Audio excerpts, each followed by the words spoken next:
guests. Never a good omen.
Regis's raven wasn't lying. Spoons.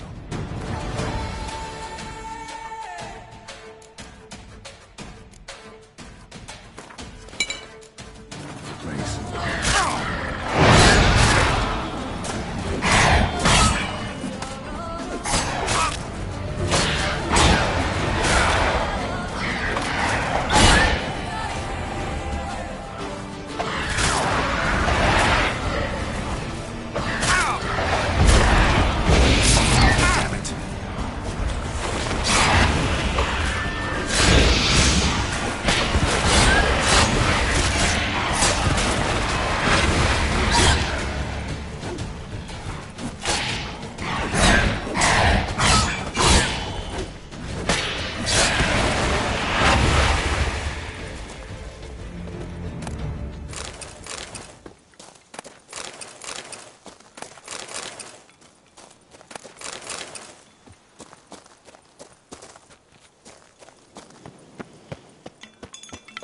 Strange. Get a sense that the spoons are beating out some kind of rhythm. A message. Trying to tell me something.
None shall sit and dine with you at your table.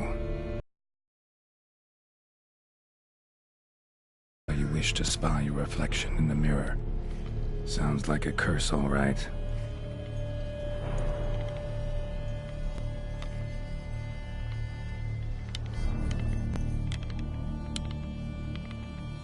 Somebody's clearly obsessed. Regis mentioned the place might be cursed. Can't be a coincidence. Need to look around.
pigsty.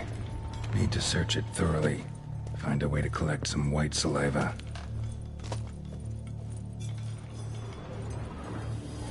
Spoon's incredible. The craftsmanship. Must have graced a rich man's table.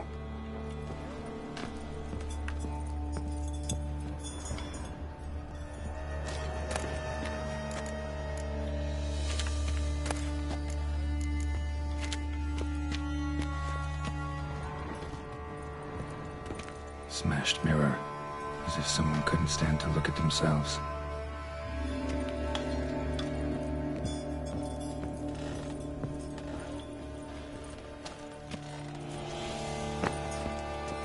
No spoon you have shall sate you.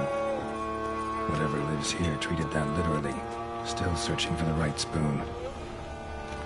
White's obsessed, real collector, thoroughbred.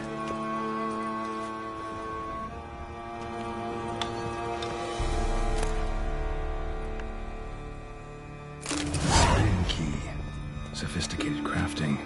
Tag bears a description. White's a true collector.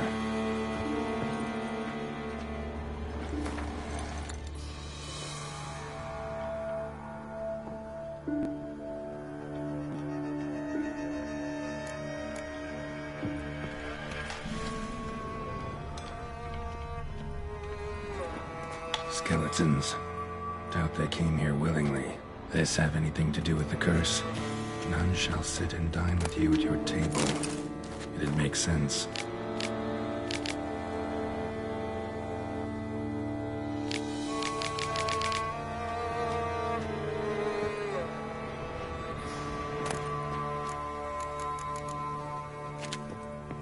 Woman's name scratched into this wooden spoon. Romantic. No claw or fang marks. Probably choked to death. Right arm bit right off. Teeth all knocked out. Somebody tried to force feed him. Broken neck. Indentation in the skull's lateral surface. Smacked in the head with something heavy. Spoon. Pretty ordinary.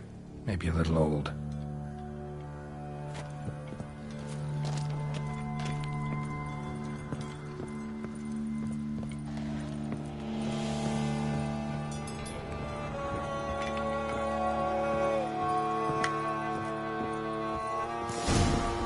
Actually does seem like a White's lair. Bit atypical, but still. Cauldron should be somewhere around here. Another spoon. Yep, just as normal as the last one.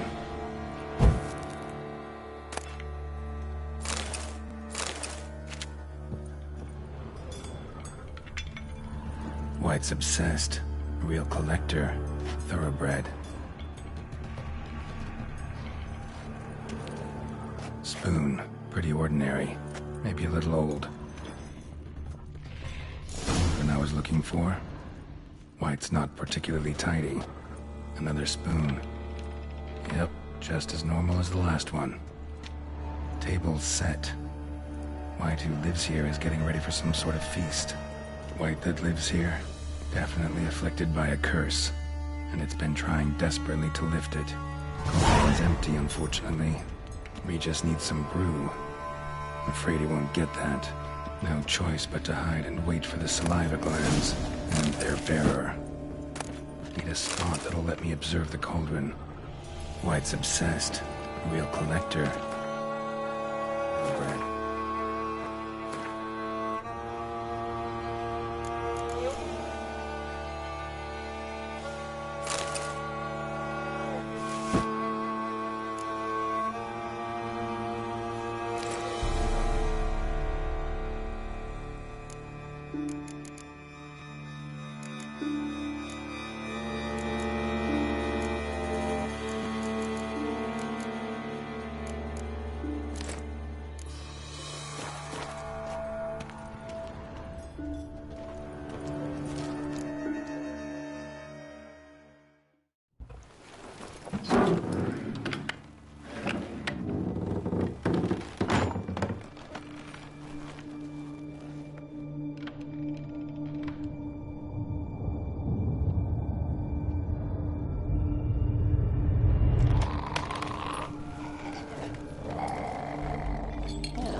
Not gonna hurt you.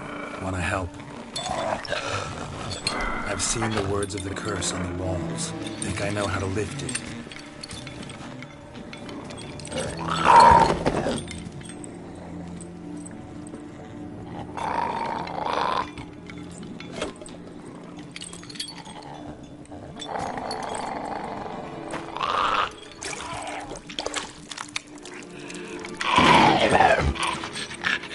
You tried to bring folk here, convince them to sit at the table with you, right? Well, I'm gonna be your guest now. Your willing guest.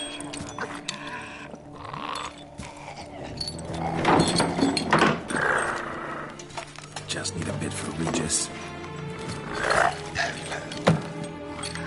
And now we'll tend to you.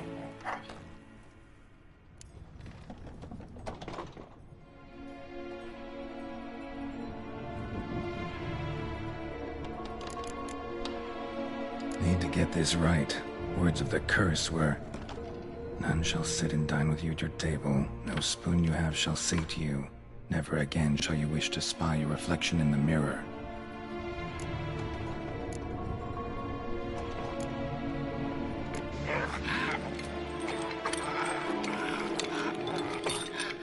We can't use spoons. No, that won't work. You've been looking for a spoon that would feed you, but there's no such spoon. We need to eat without spoons.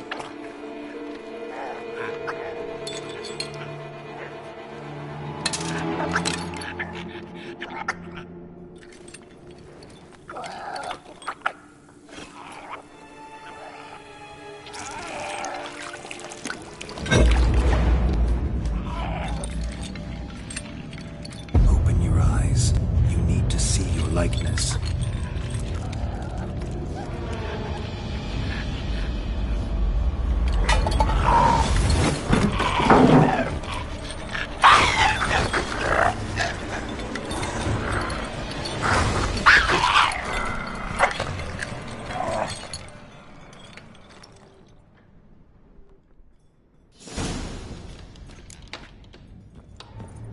Think it worked. Just not quite like I expected. Need to see what happened to the white. Won't be hard to find given its stench.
Easy. Not gonna hurt you. Eat. I must eat.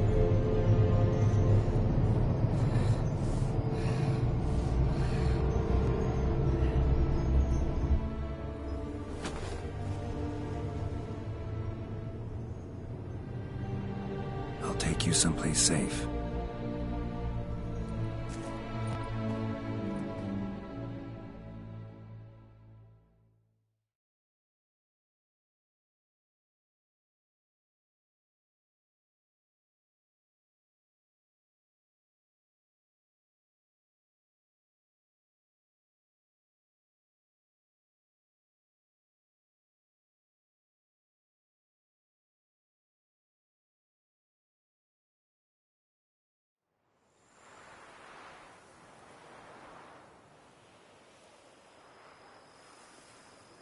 So I took her by the hand and led her here. Seemed the only sensible place for her. You did the right thing, sir. She should recover quickly here. I'm deeply pleased, finally, to make your acquaintance, sir, though I do regret the specific circumstances. In all the commotion, I fear I neglected to introduce myself. I'm Barnabas Basil-Folty, and by order of the Duchess, I am to serve as your major domo at Corfo Bianco. Nice to meet you, Barnabas Basil. Love to talk more, but got urgent matters to attend to. While I'm gone, please make sure she gets everything she needs. Don't worry, sir. I shall see to everything. She is safe here and in good hands. She'll soon be back on her feet. Might actually take a while. She hadn't eaten anything in over 100 years when I found her. Horrid. Whatever brought this about?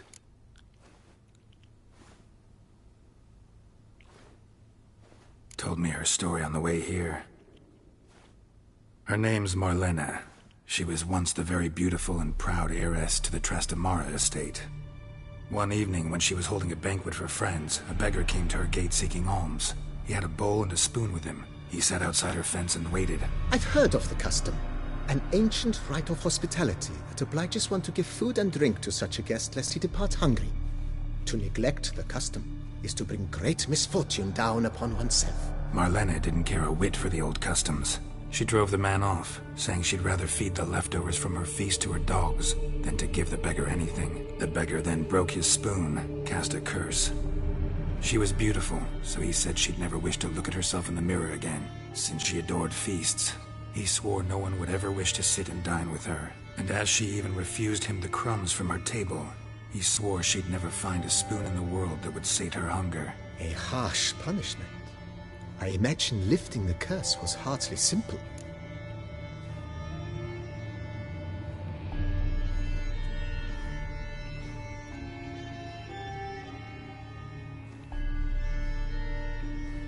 Curses are tricky. They play on irony. Always gotta figure out what the catch is. Marlena had spent decades looking for a way to lift it. Transformed into a wight, she stole spoons and lured folk into her home, trying each time to get them to dine with her. Didn't work. So what did? Someone had to sit down and share a meal with her, of their own free will. They had to eat without using spoons, and make her look at her reflection. That's it? That was all it required? Simplest solutions are sometimes the last that come to mind. Besides, when you're a wight, it's pretty damn hard to find willing human company for a feast. I imagine so. But, most importantly, it is now over. Please, don't worry. She will be in good hands here.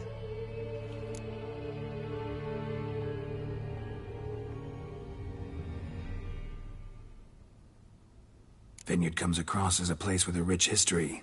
Know who owned it before me? Baron Rossel, who went bankrupt, forcing him to sell the estate to the Duchess. The Baron, in turn, had purchased it from Monsieur Bolius of the Headsman, a truly colorful man of Ketweni origin. He was actually a headsman? No, not him, but his great-great-great-great-grandfather. Indeed. Apparently, he was a common cut-purse who somehow secured for himself the post of ducal headsman in Beauclair. Exceptional penchant. They say he chopped off more heads than there are grapevines in the ducal vineyards. He never hesitated, not once. Never sliced unevenly, never botched a job. For his exemplary service, the Duke granted him a title and this estate. Monsieur Bolius, on the other hand, was an engineer in his younger years.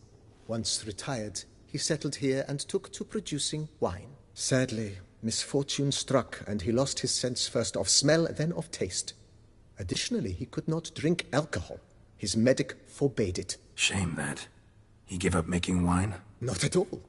He made even more of it. Began throwing wild balls to which he'd invite friends from far and wide in order to treat them to his wine and delight in the fact that at least someone could enjoy it. It's the sort of man he was, Monsieur Bolius.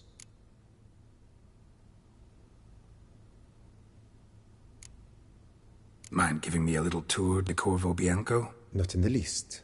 Follow me, please. I think it would be practical to begin on the hill.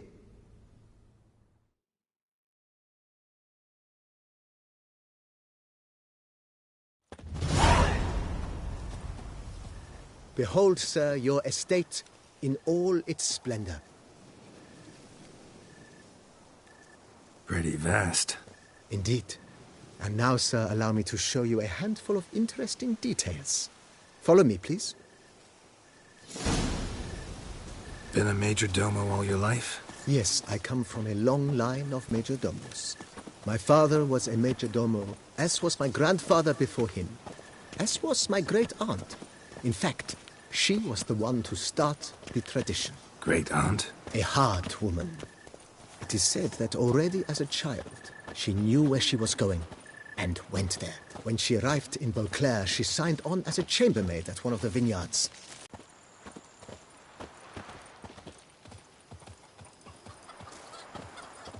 The servants' quarters. I occupy the green home. With the Duchess's permission, I have hired a full staff. Their salaries to be paid from the ducal treasury. Nice of her. Not the most sightly part of the estate, I admit. But I think it's worthwhile for you as master of the domain to know where the help stays.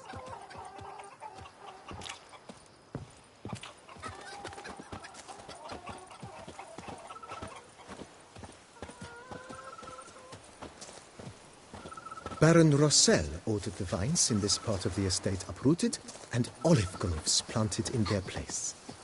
They look beautiful, especially come spring. Don't look at all bad now, either.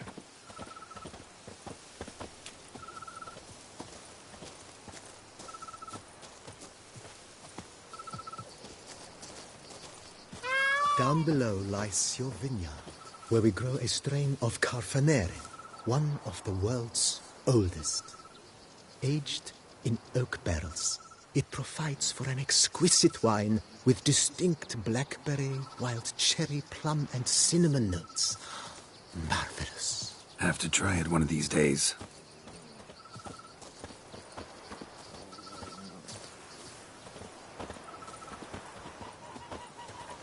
Nice well. Picturesque. Yes, though it ran dry long ago. During the raucous feasts Master Bolius held, he would order it filled with wine. There's a tale about a guest attending a Bolius ball for the first time and thus unaware of the custom. He had suffered great heartbreak and had decided to end his life by jumping into the well. The festivities were coming to a close, and the well was nearly empty when the suicidal guest finally jumped. Instead of killing himself, he nearly broke his legs. To numb the pain, he drank the wine. Drank himself to death? Not at all. When found the next day, he had concluded he'd witnessed twin miracles. The water had been changed into wine, and he had survived. He retired to a monastery in the Dragon Mountains and began preaching the wisdoms of Lebioda.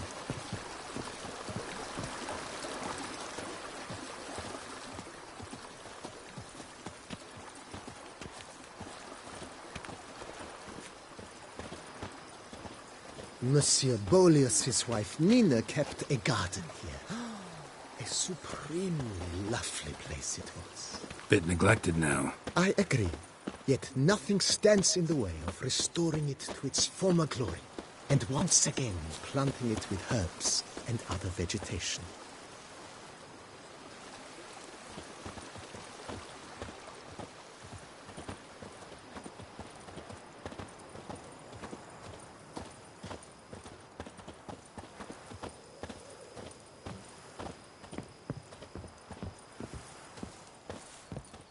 Madame Nina planted diminutive, delicate flowers and herbs here, One might say their aroma still hangs in the air. You're quite the romantic, Barnabas Basil.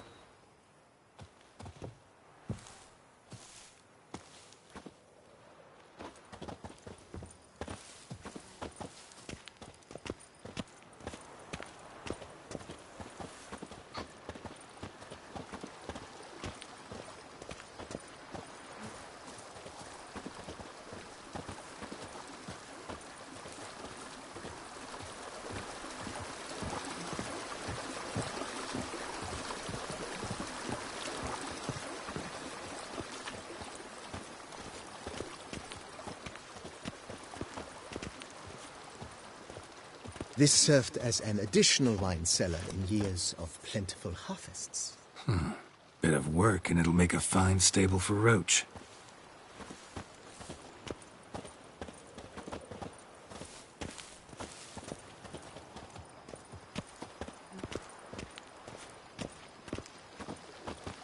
The cellars, voila. During Monsieur Bolis's time, wine was kept here, but Baron Rossel used it to store olive oil as well. I took the liberty of cleaning up the...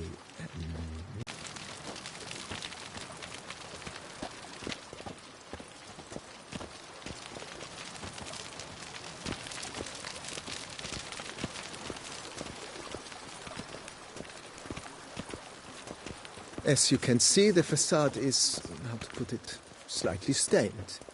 But one cannot deny it, a certain subtle southern charm. True, though it could use a bit of subtle paint.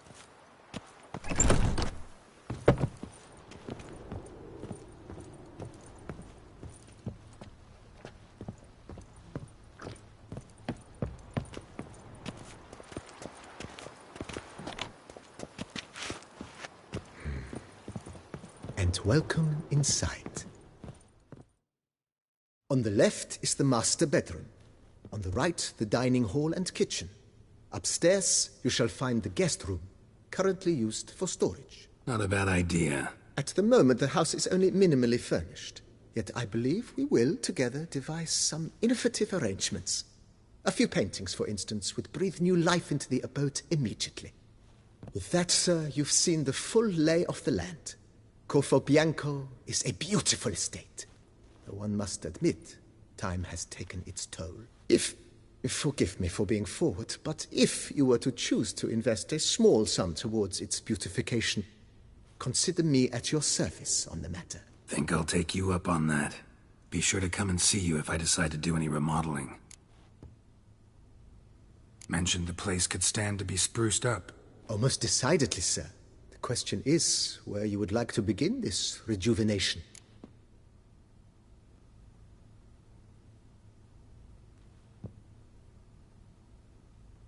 Been thinking about the outer walls. Maybe a fresh coat of paint or some patching. If I might dare to make a suggestion, why not start with a general renovation? I once oversaw such work at Admiral Rompelli's summer residence. The effects were simply breathtaking. Not only did the residence positively sparkle afterwards, but we also made room to display the Admiral's armor and weapons, of which he was a passionate collector.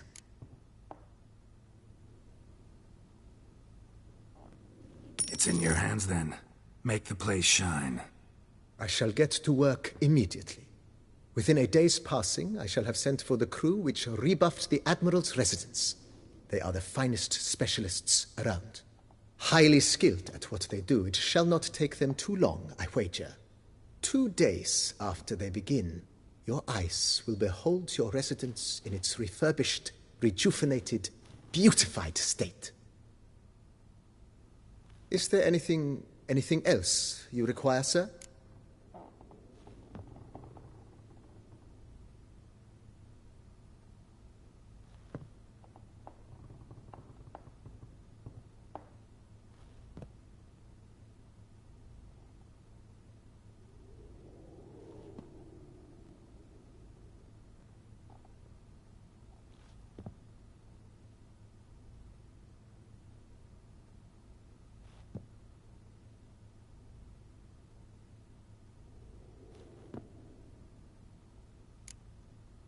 That's all for now, BB.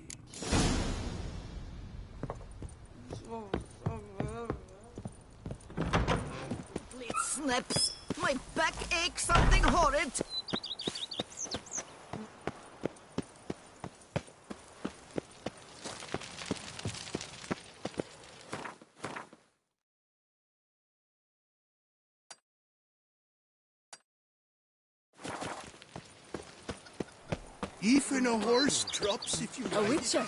it. We could use one around here. And what do you get for all that work? A cookie into Beck, what's your...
Your gran told me about the Smith's boy.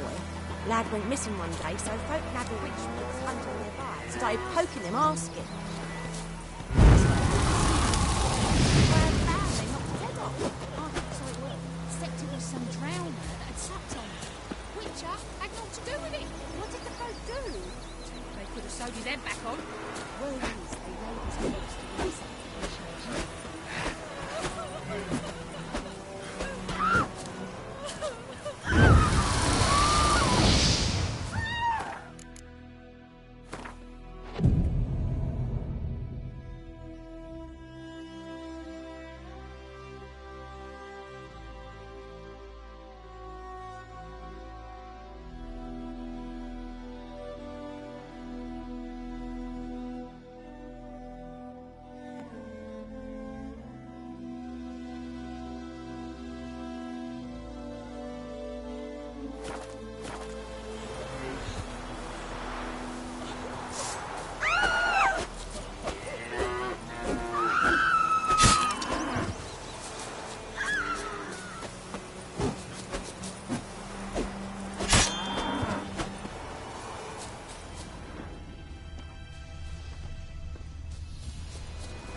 howling.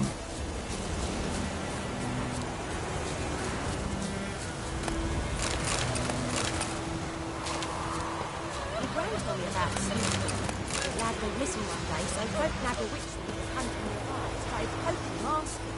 When he started twisting and squirming, so wham bam, they knocked his head off.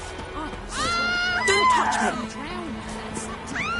Witcher had got to do with it. Did you raise a glass for me? It's Durban now. D-E-R-B-A-N. Not Loider.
Smith boy.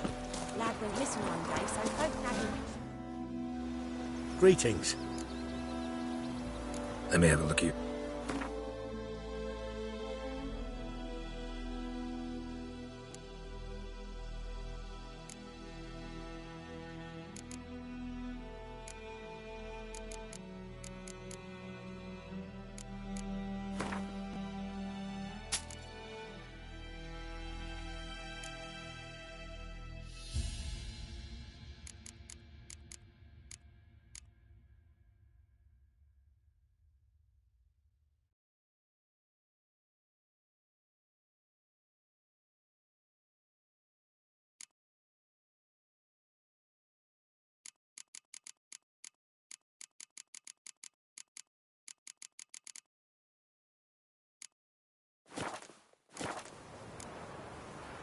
Take care. Witcher had naught to do with it. What did the folk do? Seemed like they could have sewed his head back on. They laid his silks to rest.